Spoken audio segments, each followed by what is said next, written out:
Study IQ IAS, अब तैयारी हुई अफोर्डेबल। दोस्तों, चांद के साउथ पोल पे कदम रखने के बाद अब भारत ने एनर्जी सेल्फ सफिशिएंसी के लिए एक और बड़ा कदम उठाया है। दरअसल recently social media platform x पर किए अपने एक ट्वीट में पीएम मोदी ने बताया कि भारत ने एक और माइलस्टोन को अचीव करते हुए गुजरात में स्थित देश के largest indigenous nuclear power plant यानी काकरापार की यूनिट नंबर 3 फुल कैपेसिटी के साथ ऑपरेशनल कर दी गई है।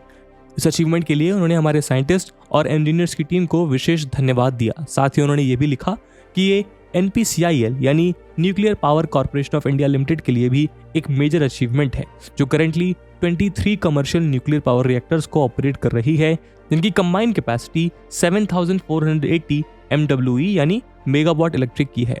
वैसे तो काकरापार एटॉमिक पावर स्टेशन पर लगा रिएक्टर 30 जून को ही ऑपरेशनलाइज हो गया था, लेकिन 31 अगस्त तक वो अपनी कैपेसिटी के 90% पर ही ऑपरेट कर रहा था। करेंटली NPCIL देश भर में 700 मेगावाट के 16 pressurized heavy water reactor build करने का प्लान कर रही है, जिसके लिए उसने फाइनेंशियल ग्रांट्स और एडमिनिस्ट्रेटिव सैंक्शंस कर दिए हैं।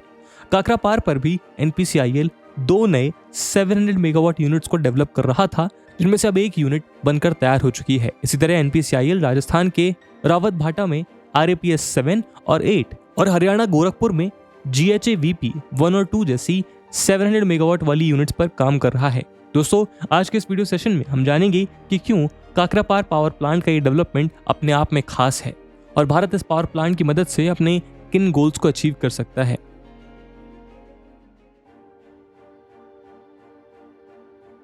दोस्तों, आज किसी भी डेवलपिंग नेशन की सबसे बड़ी प्रायोरिटी अपनी इकोनॉमिक ग्रोथ को बूस्ट करना माना जाता है, जिसके लिए एनर्जी एक बड़ा रोल प्ले करती है।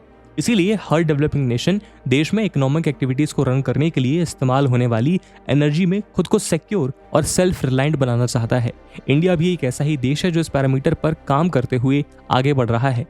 लेकिन फ्यूचर में एक ग्लोबल पावर बनने के लिए हमें अपनी इकोनॉमी और एनर्जी नीड के इस ग्राफ को स्टडी बनाने के साथ साथ दुनिया को ये भी शो करना होगा कि भारत एक रिस्पॉन्सिबल पावर नेशन है, जहां फ्यूचर में ऐसी ही एक रिस्पॉन्सिबिलिटी हमें नेचर को लेकर भी निभानी होगी। इस रिस्पॉन्सिबिलिटी के तहत हमें एनवायरनमेंट को प्रोटेक्ट करते हुए कम से कम कार्बन एमिशन प्रोड्यूस करने के साथ क्लीन एनर्जी की ओर जाना होगा। काकरापार न्यूक्लियर पावर प्लांट देश के एनर्जी नीड्स को सेल्फ सफिशिएंट बनाने के साथ साथ इस गोल को भी कवर करेगा।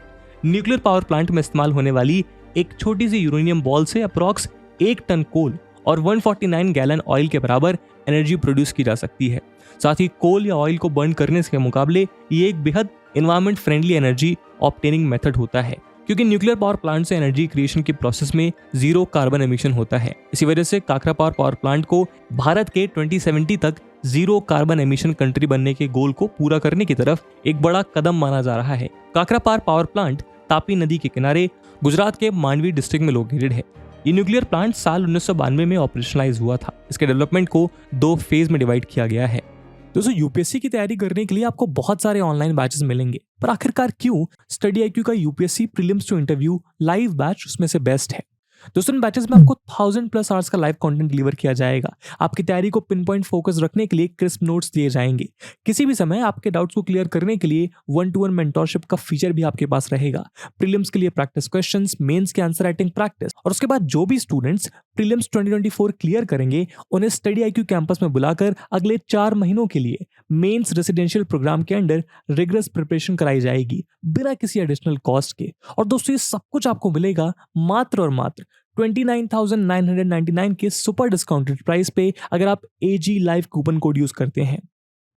दोस्तों, 11 सितंबर को स्टडी IQ के prelims to interview batches English और हिंदी लैंग्वेज में लॉन्च होने जा रहे हैं। इन बैचेस में क्लासेस की टाइमिंग मॉर्निंग 8 AM रहेगी। तो आप भी AG live coupon code use करिए और पूरे देश के यूपीएससी एस्पिरेंट्स के साथ कहिए कि अब तैयारी हुई अफोर्डेबल स्टडी IQ के साथ। इन बैचेस से रिलेटेड सभी इंपॉर्टेंट लिंक्स आपको डिस्क्रिप्शन और पिन्ड कमेंट में मिल जाएंगी।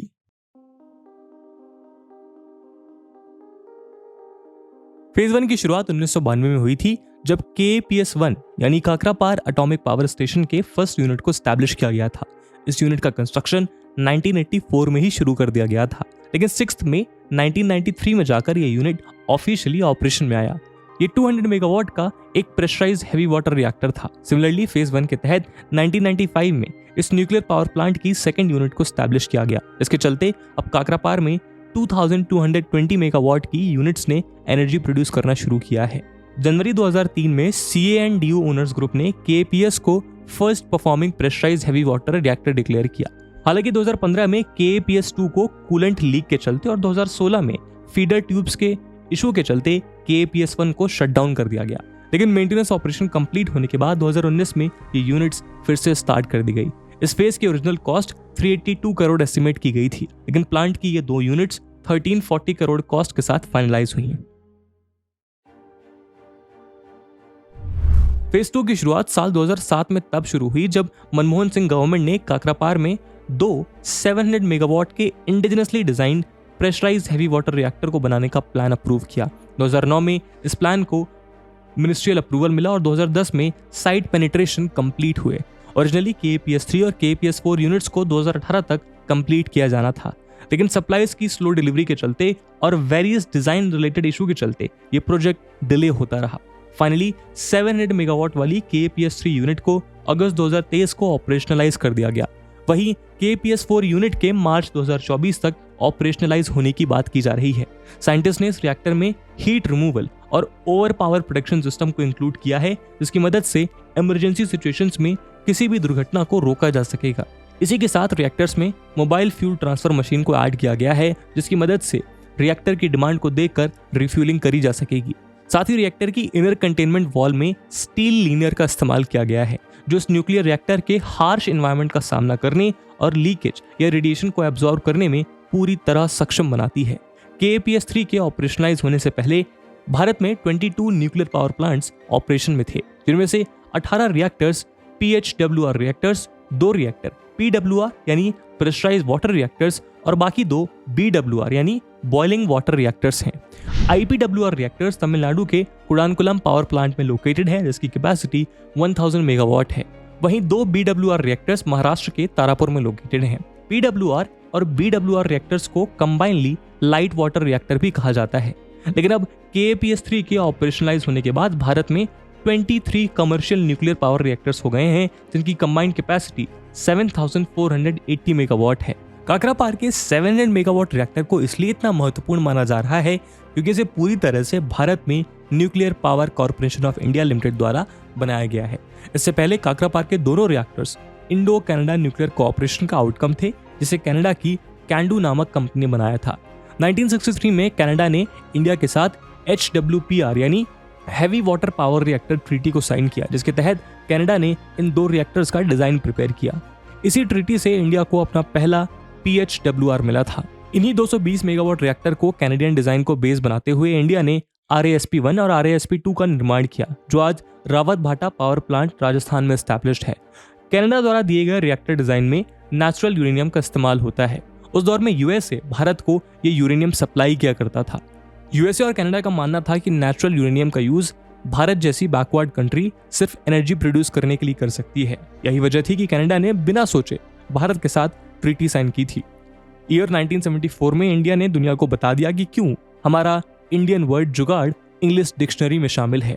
दरअसल कनाडा के इन्हीं रिएक्टर्स में यूज होने वाले नेचुरल यूरेनियम से इंडिया ने अपने लिए प्लूटोनियम एक्सट्रैक्ट करके इंडिया का पहला न्यूक्लियर टेस्ट स्माइलिंग बुद्धा को कंडक्ट किया था। इसके बाद कनाडा ने इंडिया के साथ ट्रीटी को टर्मिनेट भी कर दिया। बहरहाल इंडिया ने कैनेडियन टेक्नोलॉजी को और एडवांस करते हुए अब अपने खुद के 700 मेगावाट की क्षमता वाला PHWR डेवलप कर लिया है, जिसके चलते भारत को अपना न्यूक्लियर रिएक्टर के लिए किसी भी देश पर डिपेंड होने की जरूरत नहीं है। यही कारण है कि इंडिया के लिए ये एक माइलस्टोन माना जा रहा है।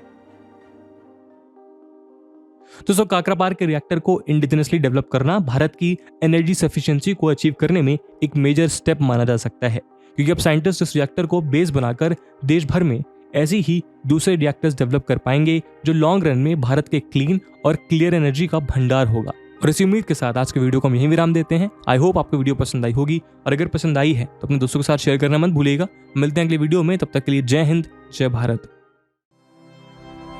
स्टडी IQ IAS, अब तैयारी हुई अफोर्डेबल।